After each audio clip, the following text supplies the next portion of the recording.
The turn of the century was an important one for gaming, as the new and improved hardware of the PlayStation 2 and Xbox provided new avenues for more mature experiences.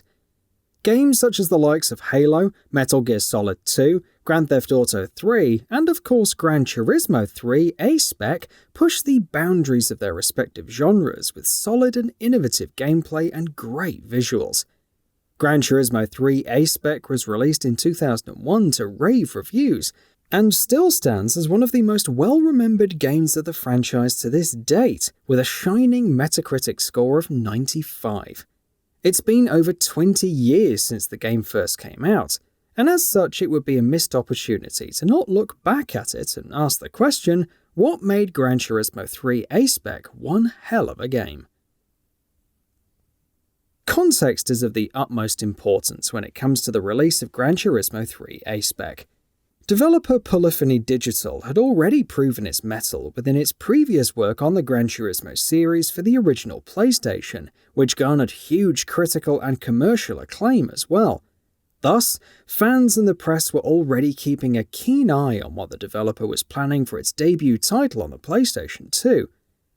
Polyphony originally named the game Gran Turismo 2000, and would appear as such in the beta version that was shipped to demo discs, but ultimately changed it to Gran Turismo 3 A-Spec, following the long time it was taking to develop the game. Racing games are known to be at the very cutting edge of technology, and the case has remained such for decades at this point. Being among only a few studios that made such high-quality racing games, Polyphony Digital had to once again make the game a showcase for the, at the time, brand new PlayStation 2 hardware. It's fair to say that the developer knocked it out of the park, specifically when it comes to the graphics and technology of the game. Cars have gorgeously detailed exteriors, with polygon counts that dwarf those found in previous entries of the franchise.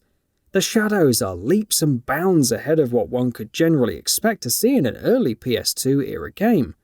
Of course, the environments also look equally gorgeous, and they're filled to the brim with special effects such as dust particles and smoke flying through the tracks when you drift on the terrain. The shiny exteriors of the car also reflect the surrounding environments through the use of primitive cube mapping techniques. Apart from all the technical wizardry, the game also manages to retain a pristine look, which can be attributed to some great art direction by the developers. Gran Turismo 3 A-Spec's technical makeup might look rather rudimentary by modern standards, but back in its day, it stood tall as one of the, if not the best-looking game on the PlayStation 2, alongside Konami's Metal Gear Solid 2 Sons of Liberty. Of course, sheer visual prowess isn't the only thing going for Gran Turismo 3 A-Spec. Its gameplay also received a huge bump in quality. The significantly more powerful CPU of the PlayStation 2 allowed for a more in-depth and realistic simulation experience, and Polyphony Digital delivered on this premise with significantly more sophisticated physics and driver AI, capable of taking players head-on and providing a worthwhile challenge at the highest difficulties of the game. While Gran Turismo 3 lacks in the number of vehicles when compared to its predecessors, fans do get to have a fair bit of variety in what is present.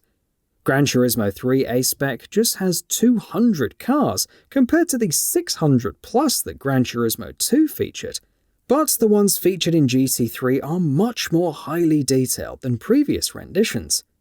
GT3 also draws much more attention to the diversity of the cars on offer with its reworked car dealership feature. Players could select cars from the list of countries and then from the manufacturer, as opposed to stocking cars under rough sections like North City, West City and whatnot. On the topic of cars, Gran Turismo 3 also introduced Formula 1 cars into the mix, which are a nice addition to the roster, even if the number of cars were less. Gran Turismo 3 A-Spec is also one of the more accessible games of the series for newcomers.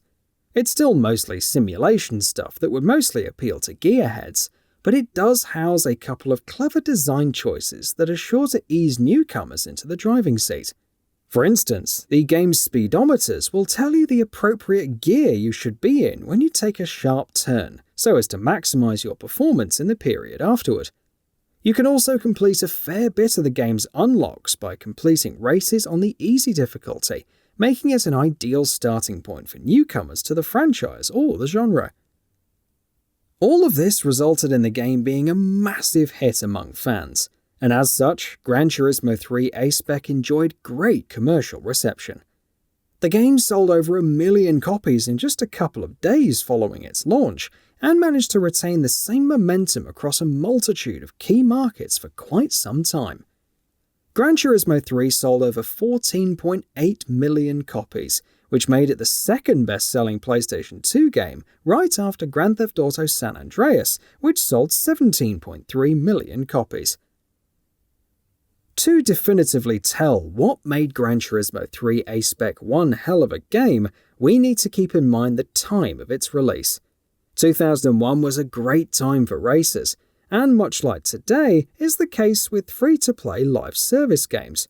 Almost every big-name publisher and developer was trying to put a mark on the genre with its own spin on the formula.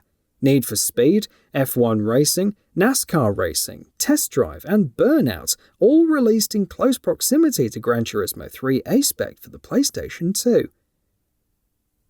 However, Polyphony's attention to detail in both the richness of its simulation gameplay as well as its, at the time, groundbreaking visuals is what would elevate it from the rest of its contemporaries.